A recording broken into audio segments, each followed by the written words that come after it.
Today's podcast will feature the camping horror stories. The audio from both of these stories has been pulled from our main YouTube channel and has been remastered for today's episode. The links to the original YouTube videos are in the description.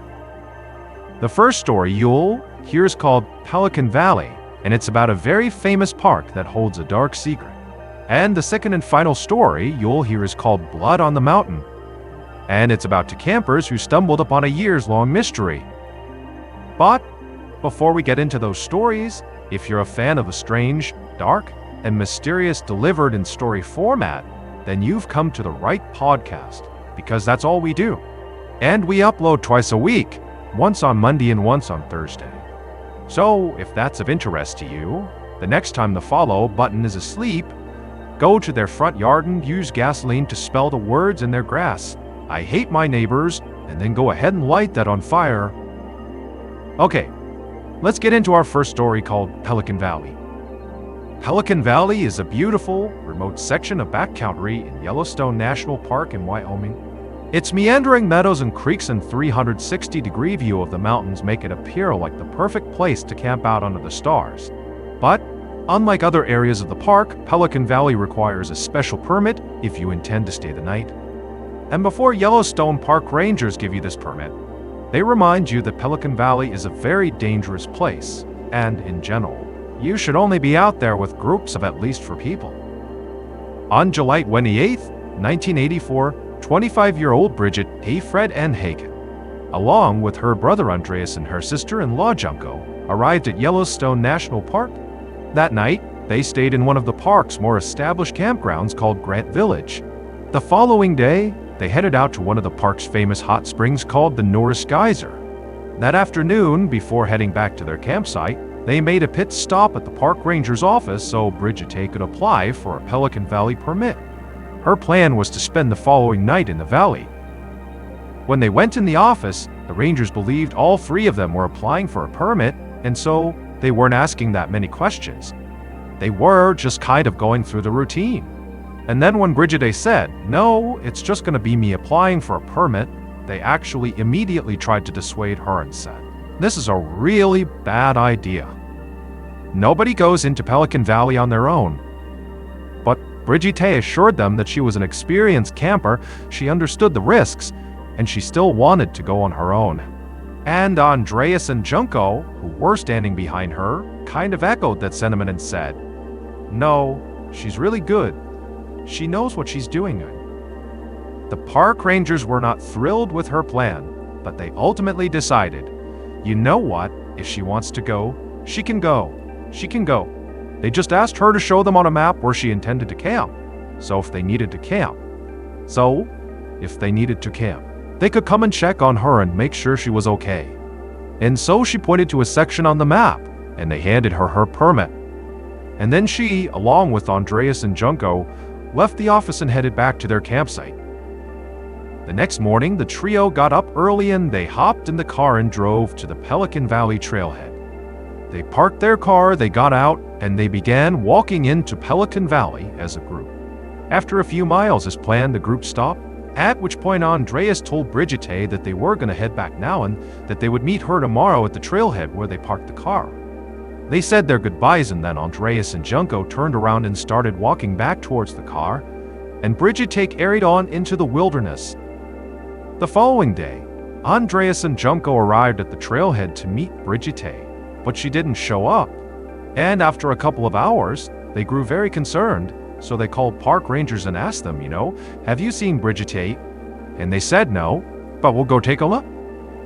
The area Bridget had told park rangers she was going to be camping was inside of a densely forested area right next to a large meadow, which meant as park rangers came up to check on her, they would not actually be able to see her until they were practically right on top of her.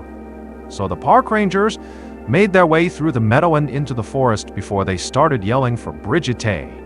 But she didn't yell back. And then at some point, they reached the area where she had said she was camping, and sure enough, they found her tent. But it was a very odd scene.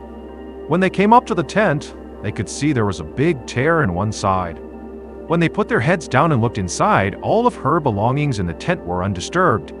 There was a foam sleeping mat right in the middle, and then to the right of the mat was a flashlight that had been turned off. On the left side of the pad was a tape player with headphones that she must have been listening to before bed. It had been left on until the batteries ran out. At the foot of the pad was her backpack, inside of which were all of her clothes that had been neatly packed inside of Ziploc bags to mask her scent. Also in the pack was a wilderness survival guide with a page flipped down that was a diagram of how to string your food up into the trees, so no animals can get to it. The Rangers looked around the backside of the tent, about 2 meters away, and they found her sleeping bag perfectly flat on the ground, as if it had been laid out to dry in the sun. But upon closer inspection, they found it had 2 puncture marks, one that was up near the neck of the bag and the other that was near the torso. But there was no blood on the bag. At this point, Rangers started to speculate that this could have been an animal attack, but they were confused at the general tidiness of the scene. Typically, when an animal attacks a person, it looks like a bomb went off in the area where the attack occurred, and this campsite was very, very neat. As the Rangers continued to walk around the campsite looking for clues and yelling out for Brigitte, they found a barely discernible drag trail a couple of meters away from the sleeping bag that was leading west into the forest and up a hill. And so the Rangers started following this trail, and they got about 20 meters away from the camp when they discovered Brigitte's cooler lying on the ground on its side, and whatever food had been in there was now gone. There was some string laying next to it, so it looked like it had been strung up in the trees, but someone or something had gotten it down from the cooler. The Rangers continued walking along this drag trail another 20 meters or so up a hill, where they discovered a woman's sweater on the ground that's been torn up and there's blood on it. So at this point, the Rangers get their rifles up and they keep walking another 40 meters up and over the hill, down into this clearing in the woods, where they find Brigitte, or what was left of her. No one knows exactly what happened to Brigitte, but the theory based on physical evidence is this: after setting up her campsite, Brigitte climbed inside of her tent, got inside of her sleeping bag, and then put her headphones on to listen to music. A little while later, a male grizzly bear discovered Brigitte's cooler, strung up in the trees about 20 meters away. And apparently Brigitte did not string it high enough because the bear was able to reach up and pull it down. After the bear ate the food inside of the cooler, it was still hungry, so it began looking around the area for more to eat. It's believed this bear was so accustomed to human traffic in the area that when he stumbled across Brigitte's tent, he wasn't scared. In fact, he thought, there's food inside of there. There's people I can eat. So this bear quietly lumbers over to the side of the tent. It reaches up and cuts the nylon with its paw. Then it puts its head inside and bites down on Brigitte's skull and begins dragging her away. There was no sign of a struggle in or near the tent, indicating that Brigitte was most likely asleep. Or maybe she just could not hear the bear because she still had her headphones in. She was dragged 80 meters by her skull to that clearing where she was consumed. An attack like this is exactly the reason why Pelican Bay is considered so dangerous, because it's full of grizzly bears. And even though grizzly attacks on humans are incredibly rare, most people do not understand just how horrific they are when they do occur. Grizzly bears don't really try to kill their prey before they eat them. Instead, they focus on pinning them down and then getting them under their body weight so they can't go anywhere, at which point they can eat them at a leisurely pace. Some say grizzlies actually prefer to eat their prey while they're still living, which is why so often in grizzly attacks you see the arms and legs eaten first, and then the head and torso.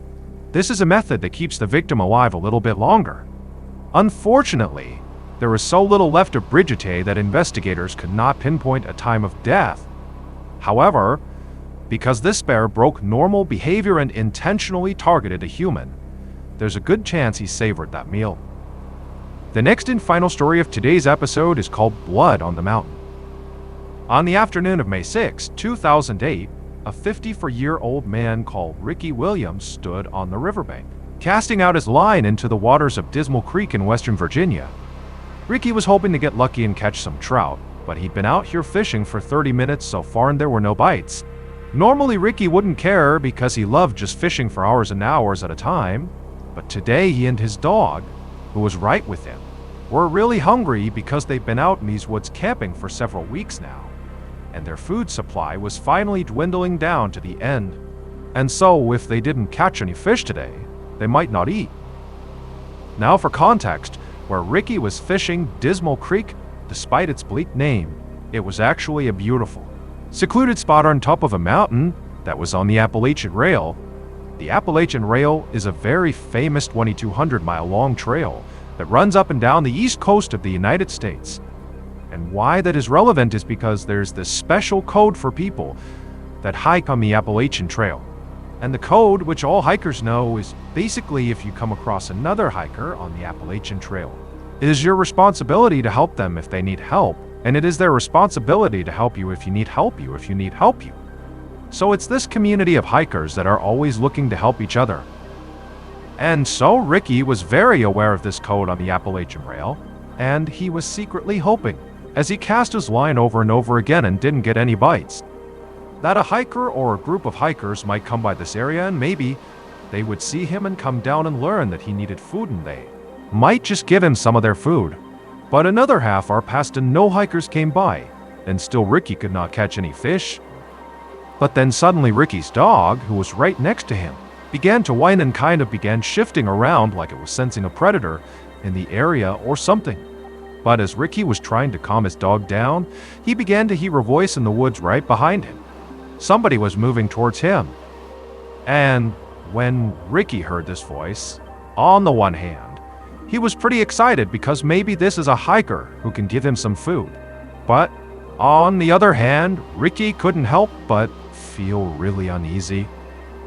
Now, you need to understand that Ricky was an older guy.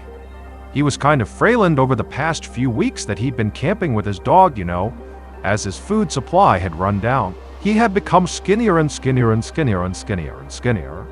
And so he really did not pose any sort of threat to anybody. He's like this week older man. Now, generally speaking, the Appalachian Rail was a very safe place. But over the last few decades, there had actually been several murders that took place on the Appalachian Trail. And in fact, one of those killings took place less than 2 miles away from where Ricky was fishing with his dog. And in that double homicide, a very well-known killer named Randall Lee Smith had stabbed and shot to death two hikers.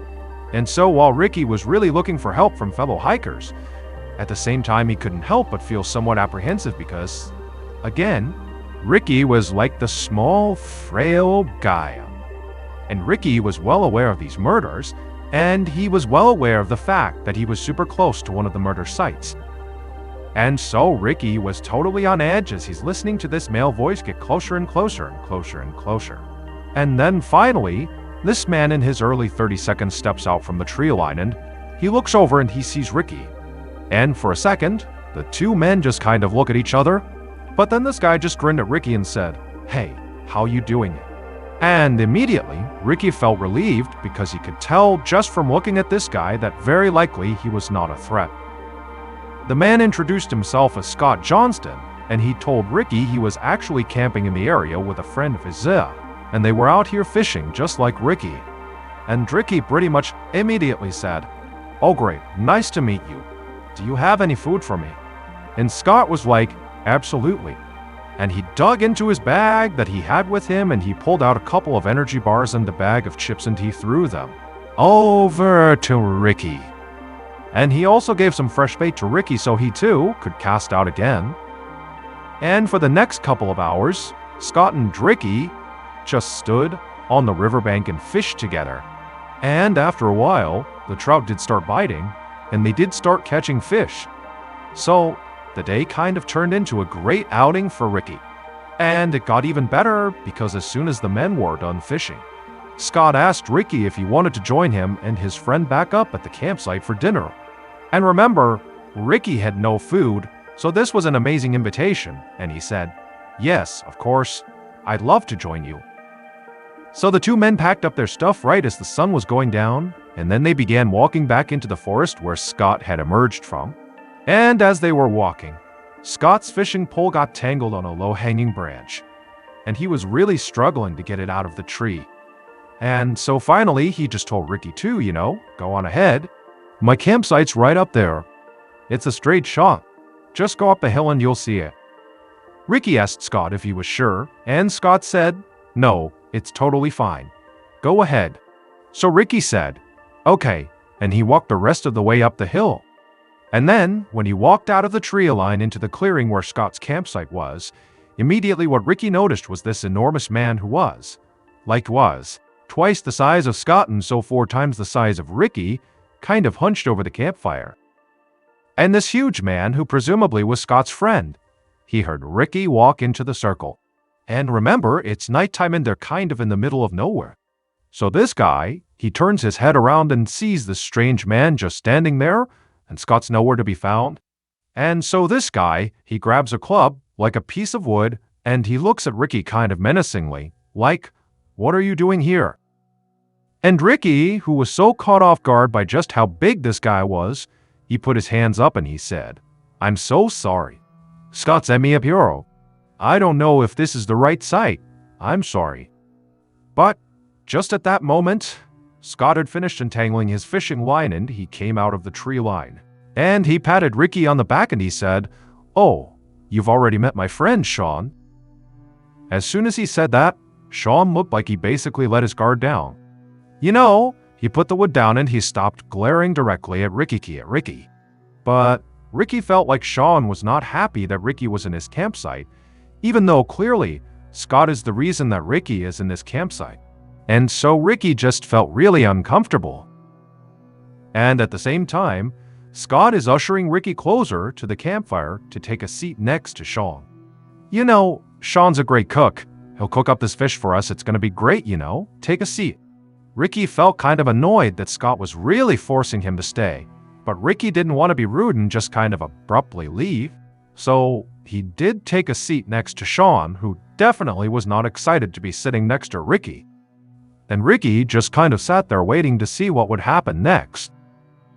And what happened next is Scott walked over to Sean and handed off all the fish that he and Ricky had caught so that Sean could begin to prepare them, to cook them. And then, as Ricky is still just sitting there right next to Sean, Scott walked away from the campfire up to his truck, which was parked right next to Sean's Jeep, and Scott turned on the radio and began blasting country music.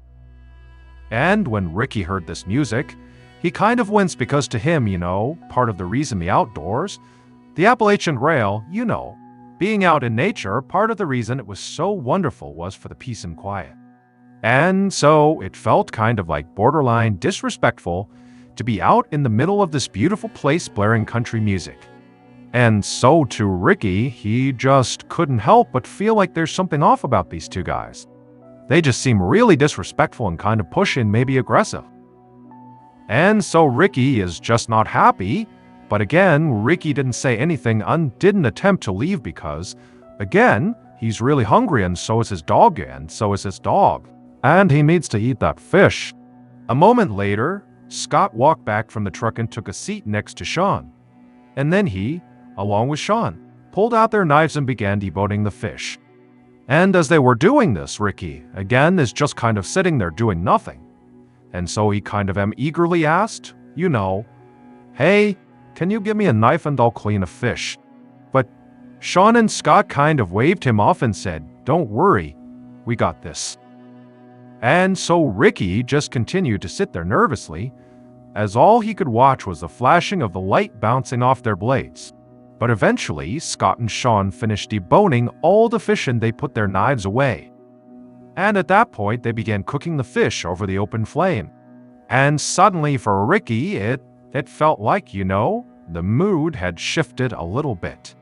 At least now the two men were not fiddling around with weapons. You know, it felt kind of safe again.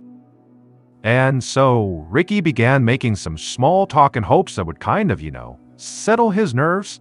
And so Ricky told the two men about how much he loved the Appalachian Trail and how he came out here all the time for weeks at a time with his dog. And Ricky would tell the men that, you know, sometimes he felt more at home out in the wild than he did at home. It was almost like being out in nature was a religious experience for Ricky. And he would even tell Sean and Scott that sometimes, when he was out in nature, he would meditate and pray and even do some chanting, like part of a ritual. I mean, he was really trying to be in tune with Mother Nature. But as Ricky continued to tell Sean and Scott about his personal life, He noticed the two men were definitely paying attention and kind of nodding along at appropriate points in the story. But at the same time, Ricky felt like these two men were also kind of looking at him like Ricky was kind of weird, as if they were not prepared to come out and say it. But after hearing all these things about his life, it was like, what's going on with this guy? And so Ricky suddenly felt really embarrassed about being so open with these two guys who, once again, just seem like they don't quite like him or even really want him here. But luckily, right at that moment, the fish were done. And so the men just sat there in silence and wolfed down the food. By the time they finished, right about 8:00 p.m., it was very dark outside. And Ricky, at this point, is just ready to go. You know, he just felt so uneasy here. And so after putting down his plate and his silverware and saying thank you to Sean and Scott for their hospitality, he quickly got up and grabbed his dog, and he began walking into the woods towards his campsite. But after Ricky and his dog had walked maybe 10 or 15 feet away from this campsite, two things happened in rapid succession. Number 1, Ricky suddenly stopped and turned around and looked back at the campsite. And number 2, right as he did this, there was this enormous bang sound, like a small explosion that echoed through the forest. About 30 minutes later, and about 4 miles away from where Ricky and Sean and Scott had been, there were these two women who were in their house eating dinner when they heard the sudden, frantic knocking on their front door. Now, these women live in a very isolated part of the country, and so the women were very concerned. One of them rushed over to the phone just to be ready to call the police, while the other very carefully made their way towards the front of the house, and they kind of peered out the window, but they couldn't see anything outside. It was too dark. So they went to their door, which was still getting pounded on by whoever was out there, and the woman, she unlocked the door and she opened it just a crack. And what she saw nearly made her faint. There was a man standing on her porch who was absolutely covered in blood, as if he had been fully submerged in a tank of blood. I mean, he is all red. And the man had his hand over his neck, and the woman who opened the door, she looked at him and she saw that there was this rhythmic pulsing of blood pumping out of his neck that was in time with his heart. This man is clearly bleeding to death. And so the woman, she screamed for the other woman to please call 911. We have someone who's dying here. And so she began calling 911, and then the man on the porch just said, please help me. And then he said something about Dismal Creek, and then he collapsed.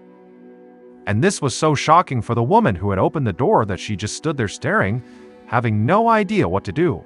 But then she happened to look up and she noticed there was a Jeep that was idling out on the road in front of her house that she hadn't even registered until now. And so, either this guy got dropped off or he drove that Jeep. But before she could even begin to understand what had just happened, an ambulance and a whole bunch of police cars came screaming up and parked in front of her house. And then the medics got out. They rushed up and they grabbed the bleeding man, and they put him in the ambulance and they rushed him off. Meanwhile, not far from the house, police officers were speeding towards Dismal Creek, because when the women called 911, they said, you know, this guy who's shown up on the porch bleeding said something about Dismal Creek, but they had no idea what it was about. And so instead of trying to wait to figure out what was even going on, police had basically said, let's just go to Dismal Creek and look around and see if we can figure out, why someone would leave that area and show up at this house covered in blood. But as the police were making their way up this winding mountain road, they saw a truck bombing down the road coming straight at them. And the truck, they initially hit their brakes and did kind of attempt to get out of the way of the police cars. But after this truck had basically come to a stop, the driver of the truck just hit the gas all over again, and they veered wildly off the side of the road into an embankment, and they crashed and flipped several times and then came to a stop. And the police officers, who had veered to the side of the road to avoid getting hit by this truck, they just watched this happen and they couldn't understand why the driver had gunned it again after stopping, and then seemingly intentionally drove off the road. It almost seemed like the driver was trying to crash. And so the police, they got out of their car and they approached the wrecked truck with their guns drawn. But when they looked into the vehicle, they saw there was a single occupant, the driver, and he was still somehow alive. So the police got him out of the vehicle and they called an ambulance. but they actually sent an officer with the ambulance to escort them, because the police were actually pretty suspicious of this truck driver. Because remember, they were going up that road to get to Dismal Creek to see what had happened there that would lead to another man showing up on somebody's doorstep in the middle of the night covered in blood. And now they have this truck driver who looks like he's speeding away from Dismal Creek who crashes his truck.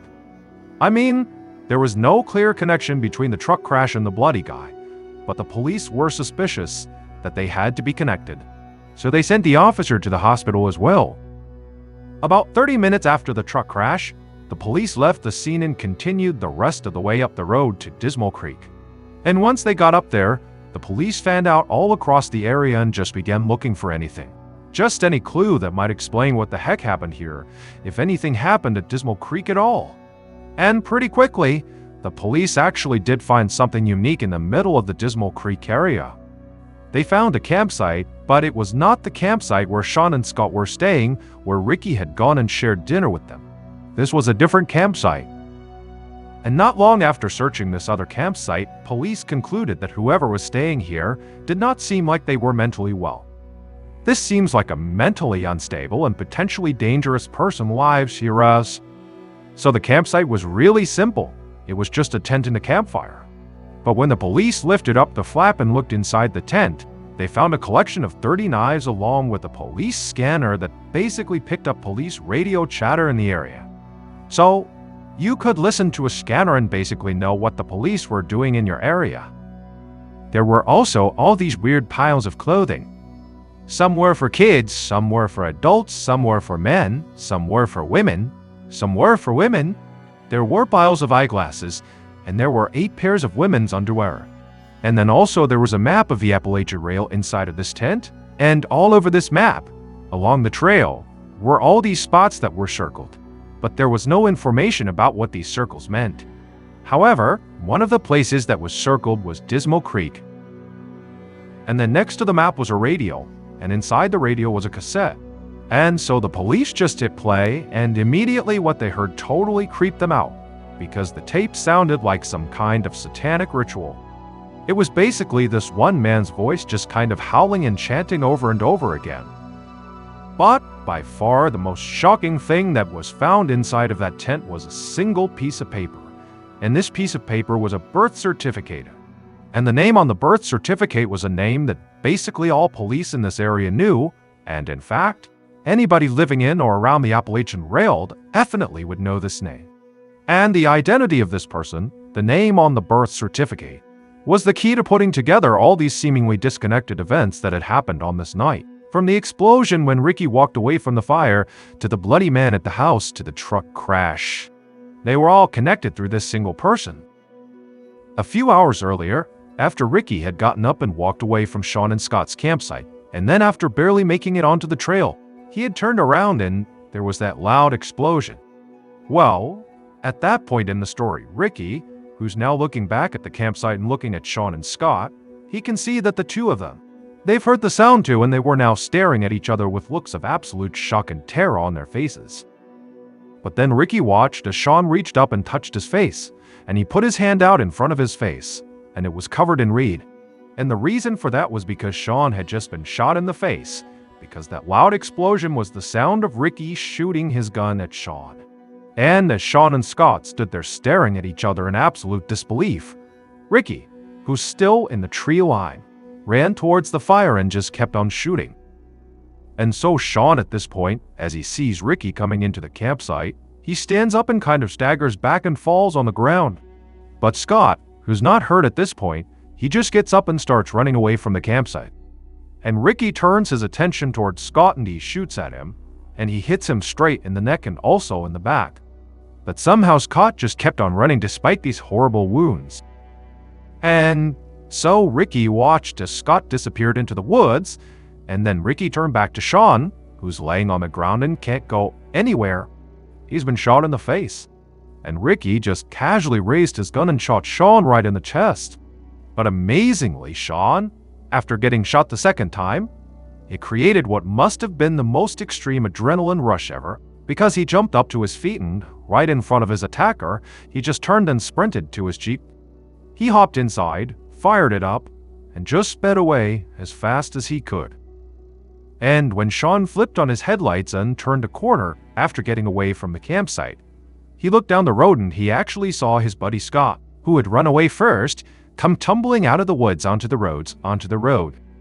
So Sean, who's gravely injured, drives over next to Scott and he stops the Jeep long enough for Scott to climb inside. And they shut the door and they speed their way towards the nearest help, which happened to be that house where those two women live. And so it was Scott, who looked like he was drenched in blood, who knocked on the woman's door. Sean was down in the Jeep out on the road, but he was just too weak to get out and come up to the door as well. But when the ambulance and police arrived, they would find not only Scott up on the porch, but also Sean in the Jeep. And both men would be taken to the hospital via helicopter.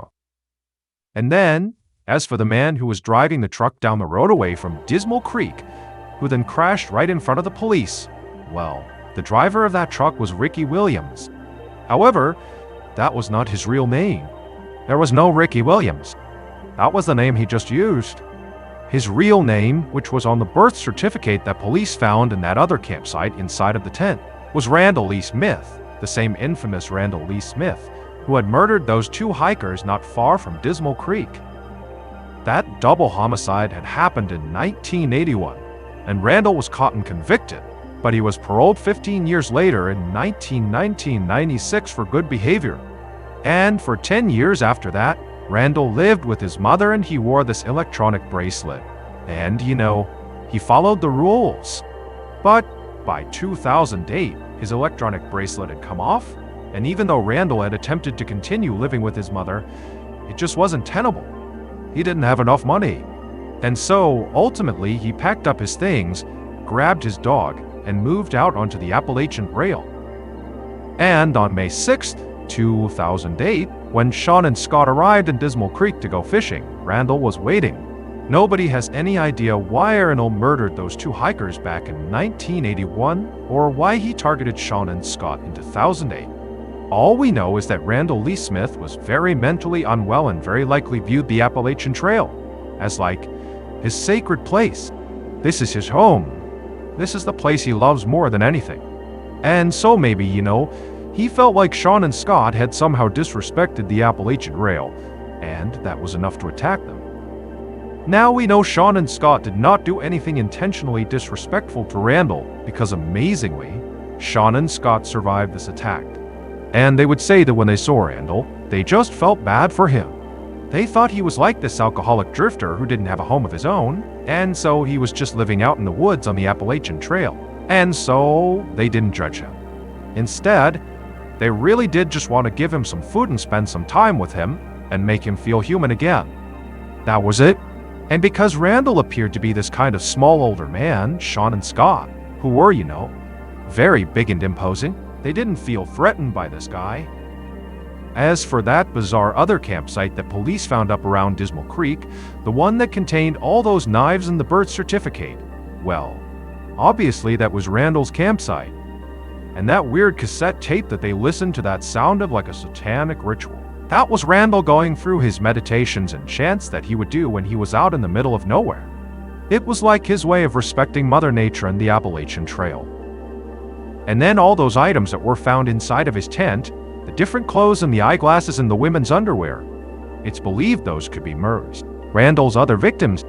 However, when police pulled DNA samples from all of those items that were found inside of his tent, like the clothes and the underwear and the eyeglasses, well, those DNA samples did not match any of the missing people or murder victims in the police's database. And so, that wasn't useful. And then also, police went to all those places on that map that were circled, and with the exception of, obviously, Dismal Creek, they didn't find anything else at the other locations that suggested any violent event had happened there. So only Randall knows the truth, which means we will never know the truth because just for days after Randall was pulled out of that truck that he crashed, he died in police custody from a blood clot that formed as a result of the crash. And in those 4 days that Randall was in custody, he never gave up that there were any other victims. Today, Sean still has a bullet in his head and in his chest, and Scott still has big scarring on his neck and on his back. But both men have made a full recovery, relatively speaking, and they still go back to Dismal Creek all the time to go camping and fishing. Today's story is going to be really, really weird. And just know going into this that a lot of what happened in the story has never been fully explained. And so, we did our best to make this make sense, but I'm sure many of you at the end of the story are going to be like, what did I just hear? And if that's you, I would highly encourage you to just Google the case yourself, because it really is a totally insane story. But before we get into today's story, if you're a fan of the strange, dark, and mysterious delivered in story format, then you've come to the right podcast, because that's all we do, and we upload twice a week, once on Monday and once on Thursdays. So, if that's of interest to you, the next time you see the Amazon music follow, but unactively choking on a piece of steak, immediately get up and run over to them and perform the Heimlich maneuver, but on yourself. Okay, let's get into today's story. On April 15th, 2018, a 56-year-old woman named Yoshika Yasutake began dusting a piano inside of her family's very small and very clean home in the English village of Helmsley. Like she always did after dusting the outside of this piano, Yoshika lifted up the lid and began individually dusting each of the piano keys.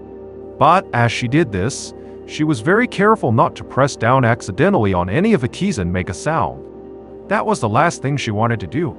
Every time Yoshika was in charge of cleaning the house, she always dreaded getting to the piano because she was so worried about making a sound. After Yoshika had finished dusting this piano, both outside and inside, she lowered the lid and then walked over to a bookcase right next to a window and began dusting each of the books. And as she did, she began to hear out the window the sounds of birds chirping, and cars driving around, and people chatting. And Yoshika, when she heard this, she stopped dusting for a moment and just looked out the window at the beautiful town, all the little stone cottages that lined the road. And as she looked out there and listened to the sounds of her village, Yoshika was struck with a sadness about all the things that she was missing out on. Once Yoshika had been a world-class pianist. She had trained at the Royal College of Music, which is one of the most prestigious institutions in London. And she used to play packed symphony halls, or sometimes in the audience would be literal members of the royal family. I mean, she was a really big deal. But Yoshika didn't play the piano anymore because her younger sister, Rina, had come back home. Now, as soon as Yoshika thought of Rina, she got angry and instinctively just turned and stared at Rina's closed bedroom door. And just for a moment, Yoshika wished that Rina had not come home, because ever since Rina had come home, it was like all of Yoshika's family had decided that nothing else was important. Rina was the only thing that mattered.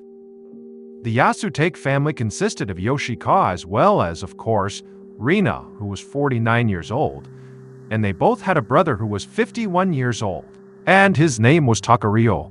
And the three siblings' mother also lived with them, and she was 80 years old. As for their dad, he had passed away a few years earlier. Yoshika and Takario were both very impressive in their own ways. Yoshika had been this amazing pianist and Takario was this amazing writer. But Rina was just on another level. Rina not only spoke fluent Greek, Latin, English, and Japanese, but she also created her own dialect of Japanese with a complete system of grammar. Rina was also this unbelievable artist, and everybody wanted to buy her paintings, but Rina would never sell, or if she did, it was quite rare. But that only created lots of hype around her artwork. It was like so valuable to get your hands on one of Rina's paintings. As a child, Rina had been awarded all these scholarships to all these prestigious private schools, and then after graduating high school, she was given a full-ride scholarship to the University of Cambridge, which is one of the most prestigious universities in the world. And so, everybody assumed Rina was on track to become this world-famous artist. But there was something dark inside of Rina that no one could quite place. It only came out when she would have these sudden outbursts of anger. People would see this side of her that just didn't line up with the rest of who she was, but these flashes of anger would often pass quickly, and so people kind of wrote it off as a byproduct of extreme genius.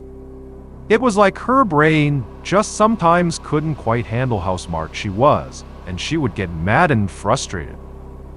But When Rina graduated from the University of Cambridge and came back home, she just was totally different. It was like something inside of her had snapped and stayed broken. A couple of days after Rina had come home, she had one of those sudden outbursts of anger, but Rina's anger never went away. She just stayed mad for days and days. And her family began asking her, like, what has gotten you so upset? But Rina refused to talk about it.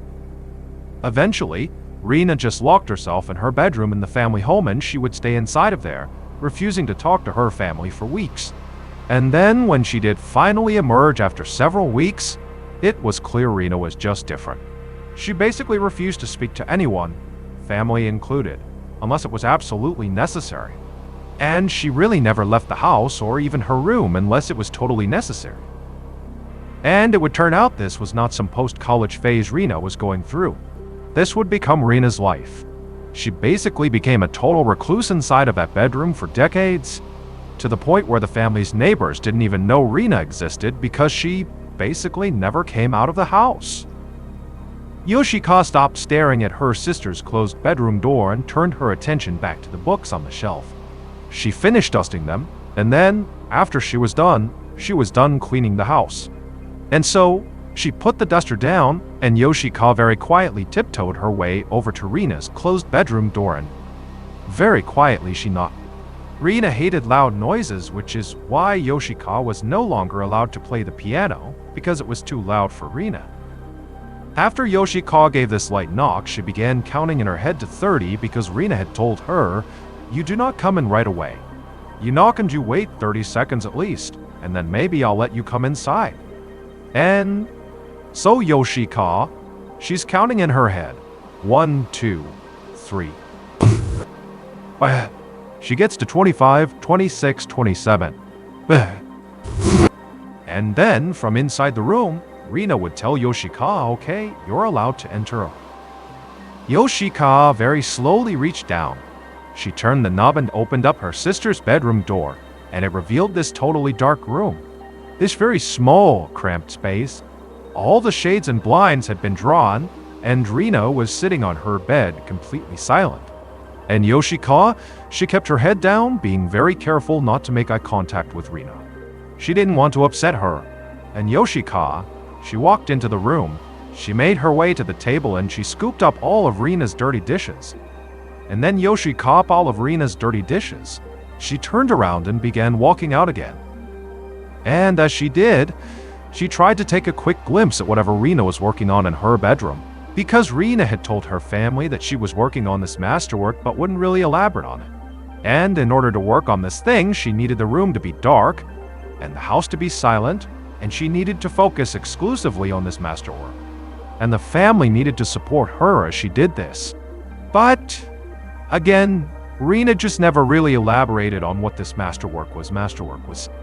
She would just say that it was very special and it would combine all the elements of her life, her spirit, her body, her soul even.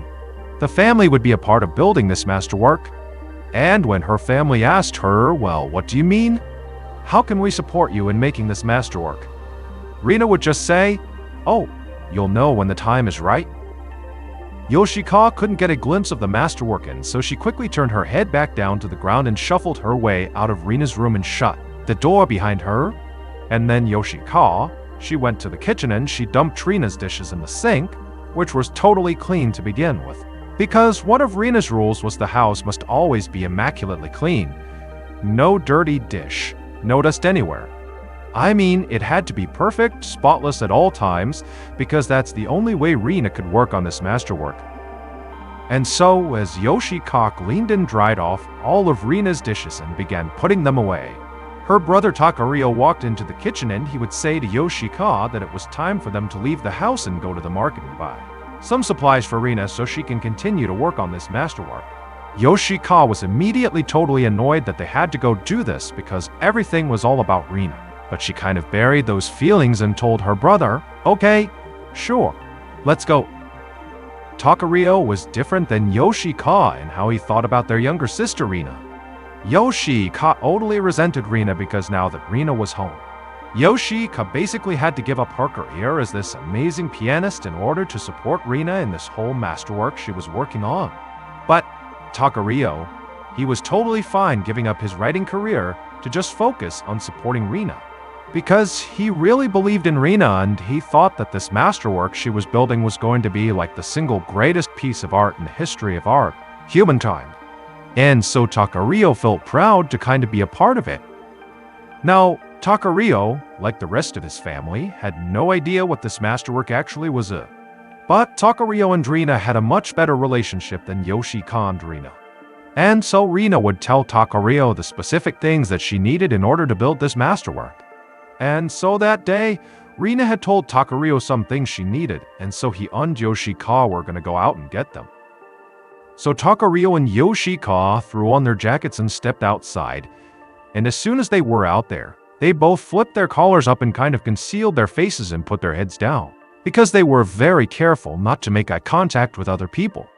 This family was already very private, but with Rina, they had been instructed to be even more private and not even really interact with the outside world. And so, basically, any time they went out in public, they would kind of hide themselves.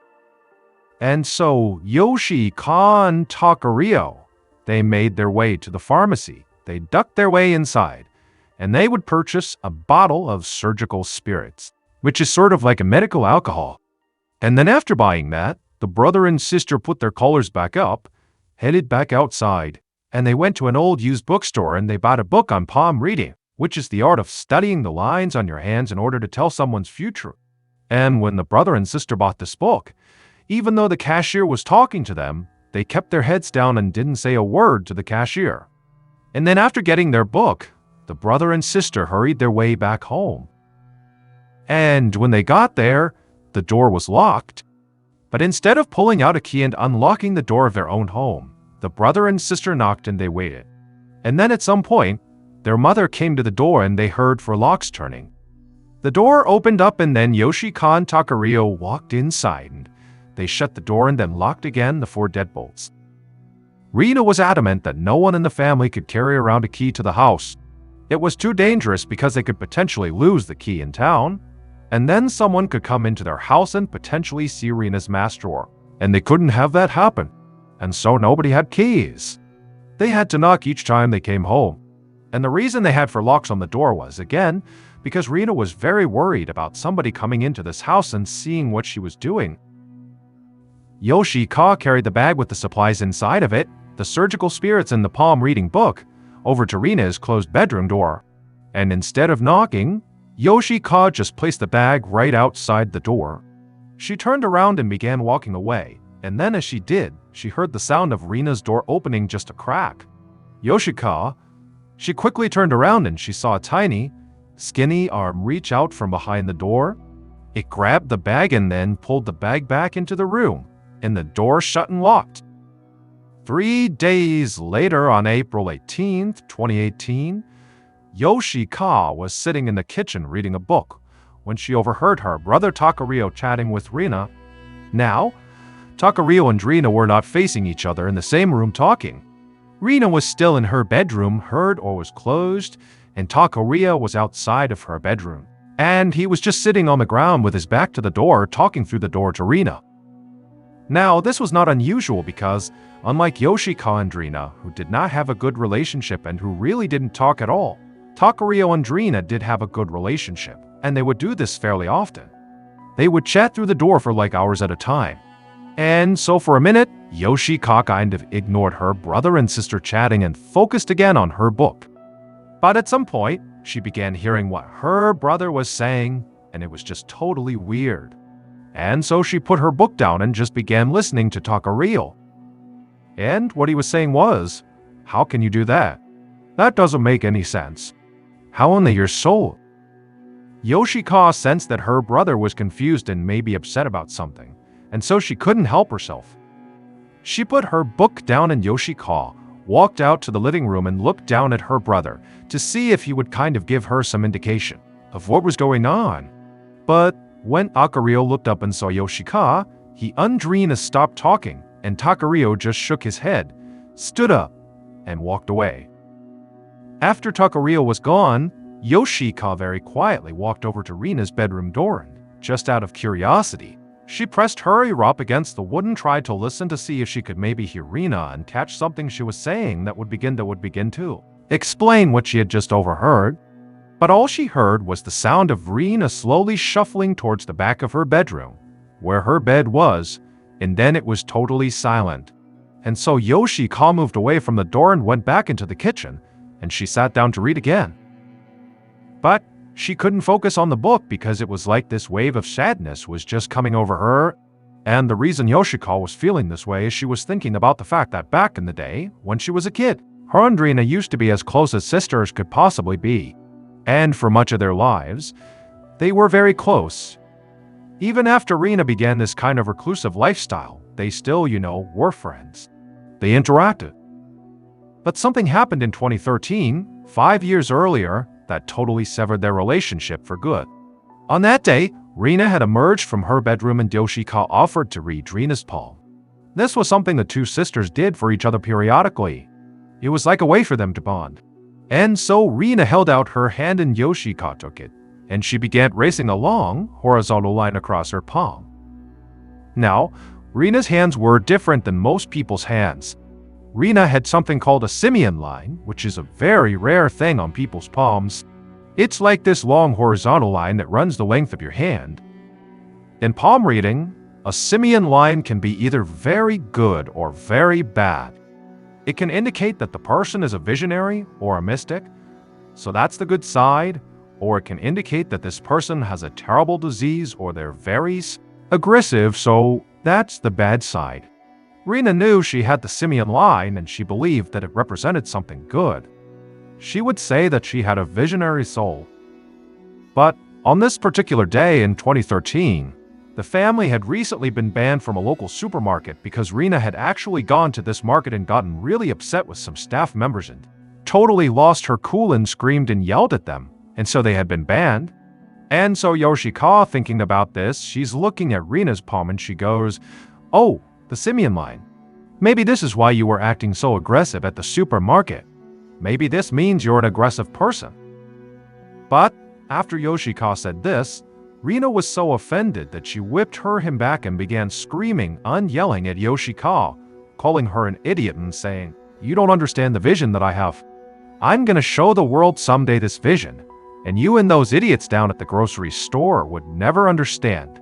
And then Rina began beating and punching and kicking Yoshika, and Yoshika screaming and trying to protect herself.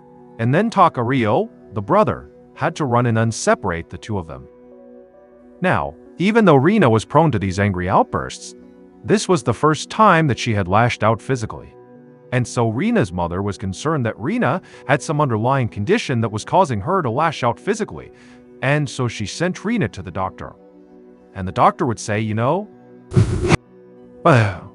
there's no underlying condition that led to this. However, it seems pretty clear that Rina is having some kind of psychological breakdown and needs psychiatric treatment, maybe even hospitalization. But Rina had totally rejected this, refused to get treatment, and blamed everything on Yoshika. And then, after that, Rina really stopped leaving her bedroom. She left like once every couple of months before that, but now she basically stayed in there 24/7.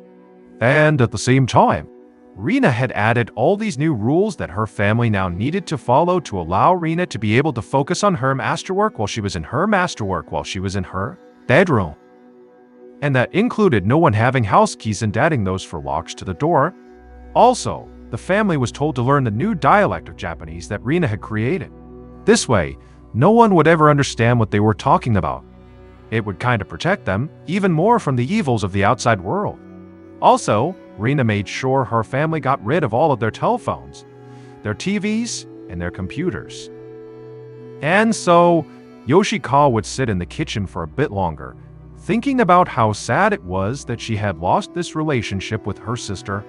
And Yoshika had a lot of regret about what she had said about the simian line, but eventually, like always, Yoshika just kind of pushed her feelings for Rina down. And before long, Yoshika was back to reading her book.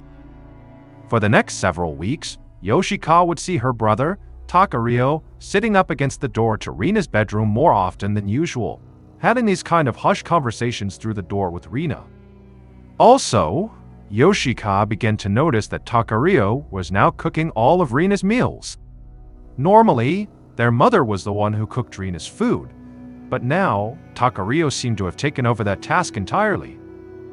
As for Yoshika, because she was primarily in charge of being the one to constantly clean the house, that meant she was the one going into Rina's bedroom and collecting her dirty dishes.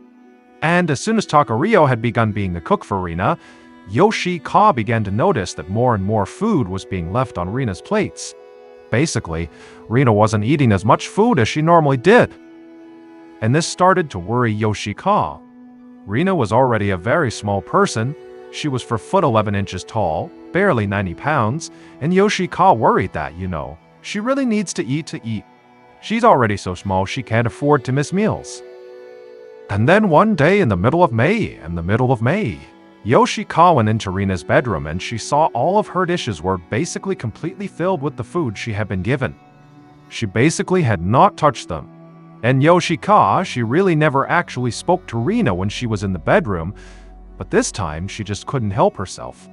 And without even looking at Rina, Yoshika, she gathered up the plates full of food and she said, "Rina, you need to eat more of your food."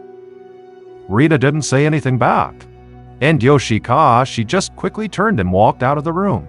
But after that interaction, Takeru would tell Yoshika that Rina doesn't want you going in her room ever again.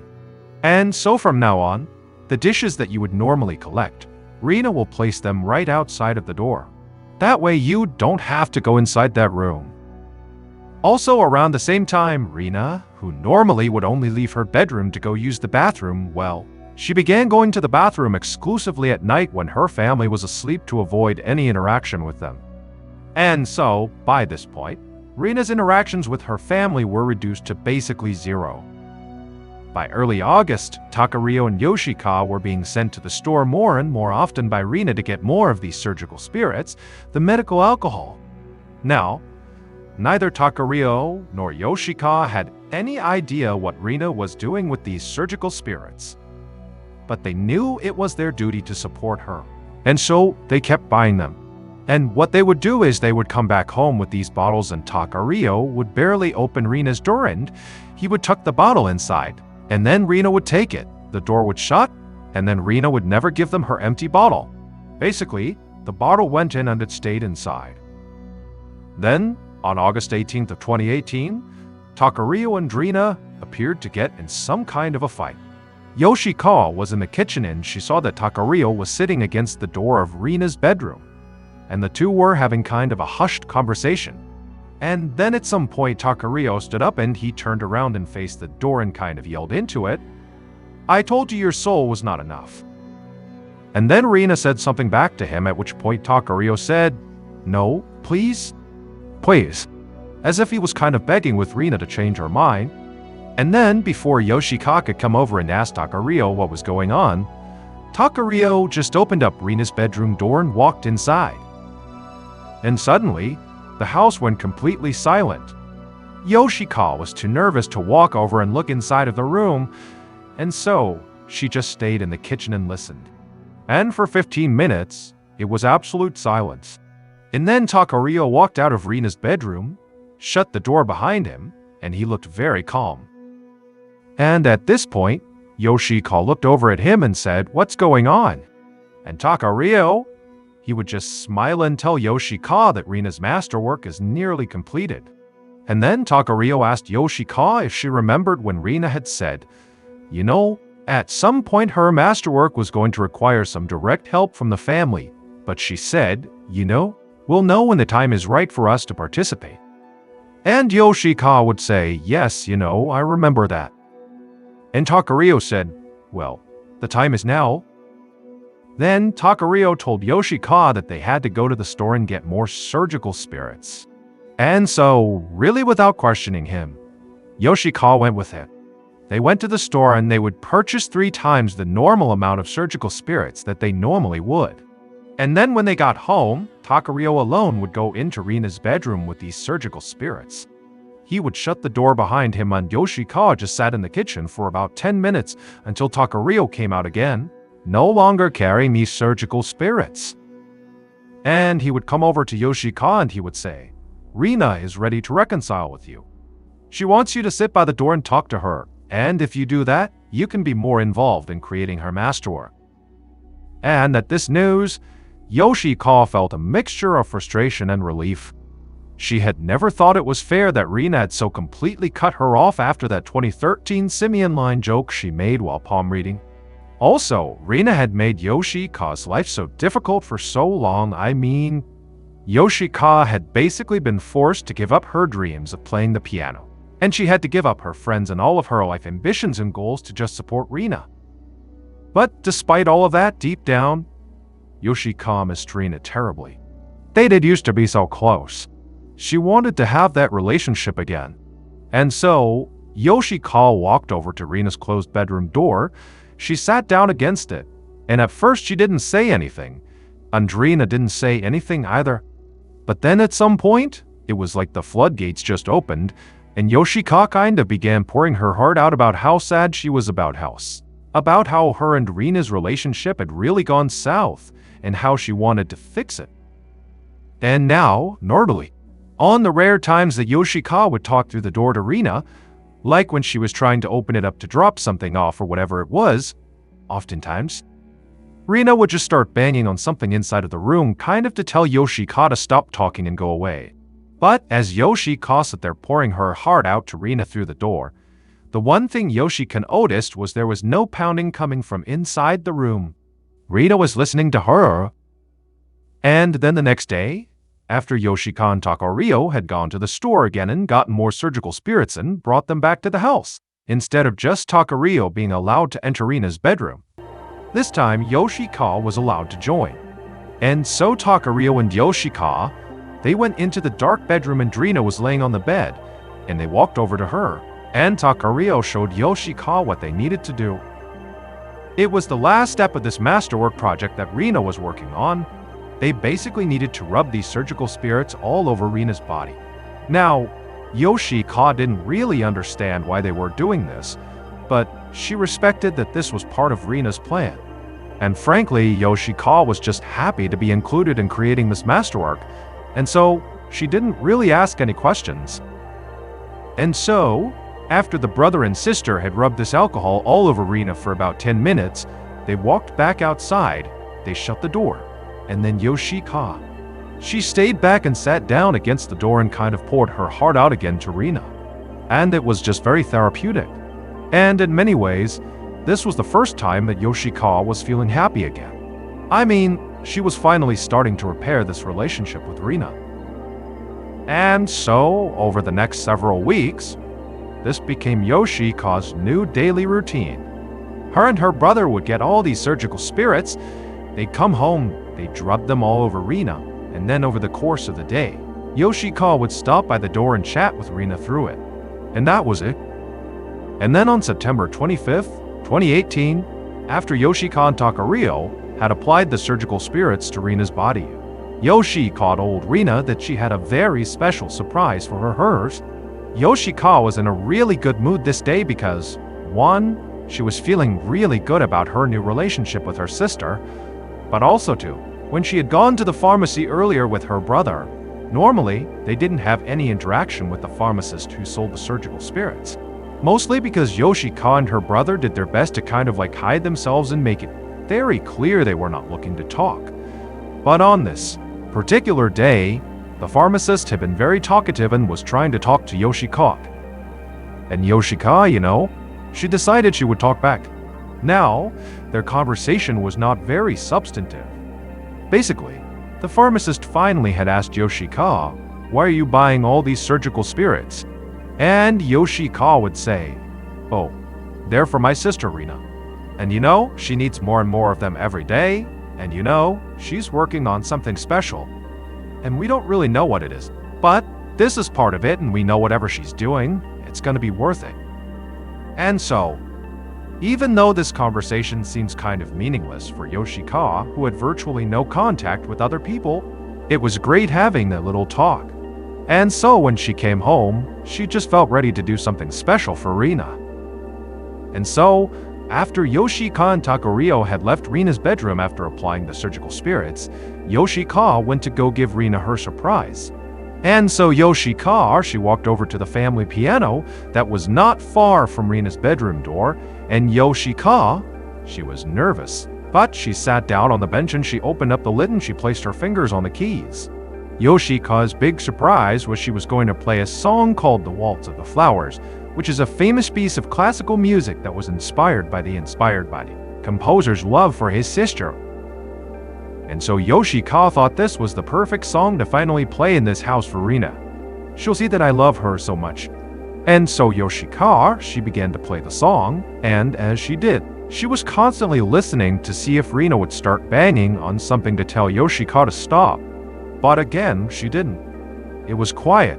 And so Yoshika, she played this beautiful song. And then, when it was all over again, Yoshika's listening carefully for Rina to yell out or be mad that she's playing this loud music in the house, but it was just quiet. And so again, Yoshika just felt this closeness to her sister. And before long, Yoshika felt tears of happiness coming down her cheeks. But then, as Yoshika closed the lid of the piano, she did hear a banging, but it wasn't coming from Rina's bedroom. It was coming from the front door. And then a moment later, Yoshika heard someone scream from outside the front door, "Police, open up, police." But before Yoshika could go to the door to open it, her mother had ran to the door. She opened all four locks, but then only opened it a crack and tried to yell at the police to go away. Go away. The police, they were kind of pushing on the door, trying to get the mother to get out of the way. And Yoshika, she kind of moved over and looked through the crack, and she saw it wasn't just a couple of police officers. There's a whole army of police officers, and firefighters, and EMTs. There was an ambulance. And then before long, the police officer that had been yelling, open up, he finally just pushed and got the door open all the way. And then a swarm of people in uniforms flooded the home. And as soon as all these officers were in the house, they immediately began opening up every door, like they were looking for something. And then finally, they got to Rina's bedroom and they opened the door. And as soon as they did, Yoshika watched as the officers just stopped at the doorway, and they began cussing and yelling and turning their faces away. And then the officers went into Rina's bedroom, and then a minute later, they began talking on their radio.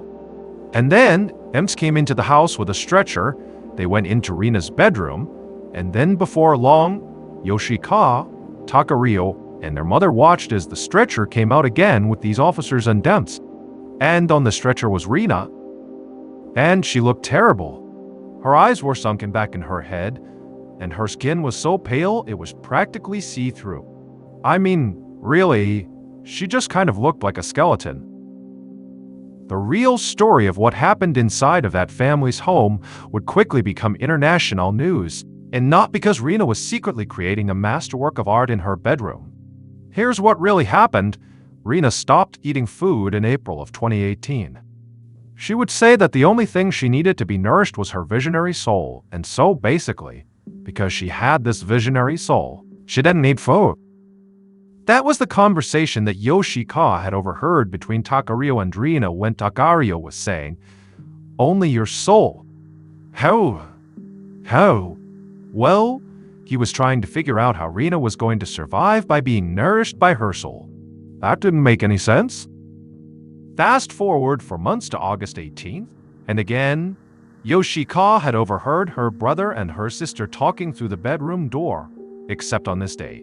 It sounded like Takurio was fighting with Rina because at some point he had stood up and yelled through the door, "I told you your soul wasn't enough." And then he had busted inside of Rina's bedroom and stayed in there in silence for 15 minutes, only to come back out again and very calmly tell Yoshika that, "Don't worry, Rina is nearing the end of her masterwork, and we just need to go out and get her more surgical spirits." Well, it would turn out the reason Takurio was mad and yelled through the door at Rina is because he was trying to talk to her through the door and she wasn't talking back. And he suspected it was because she wasn't eating. And so he had yelled at her about that and then barged into her room, only to find Rina totally unresponsive, not moving, not talking, nothing. And so he just stood there wondering what to do. And so as Takeru was standing there, it clicked for him that now is the time. Now is the time to get involved. And so Takeru left the bedroom. He grabbed Yoshikawa. They went to the pharmacy. They got more surgical spirits. They came back, and Takeru alone went into Rina's bedroom and covered her head to toe in the spirits, because that was something she had wanted him to do before. And he believed that that's what she needed right now, because she can't talk, she can't move, she needs more of these spirits. That's going to help her visionary soul nourish her while she completes this masterwork. And for the next month, Takeru and Yoshikawa would continue to apply these spirits to Rina's body, believing they were helping her complete her masterwork. On September 25th, when Yoshikawa and Takeru were at the pharmacy getting more spirits, the reason this pharmacist finally struck up a conversation with Yoshikawa is because over time, the pharmacist had noticed that every time they came in to buy these surgical spirits, they smelled so bad. And on this particular day when they came in, the stench was just overwhelming. And so the pharmacist finally had asked Yoshikawa, what are these surgical spirits for? And Yoshikawa would give this totally weird answer about how the spirits were for her sister, and she was working on this masterwork in her bedroom, and it was all going to be worth it.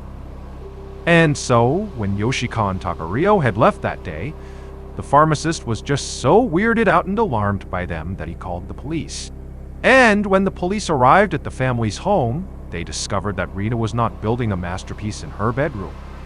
She was just dead in her bed and had been for 6 weeks. Rina died around August 18th, which is the day that Takeru came into the room and discovered her unresponsive, which meant there was never any reconciliation happening between Yoshikawa and Rina.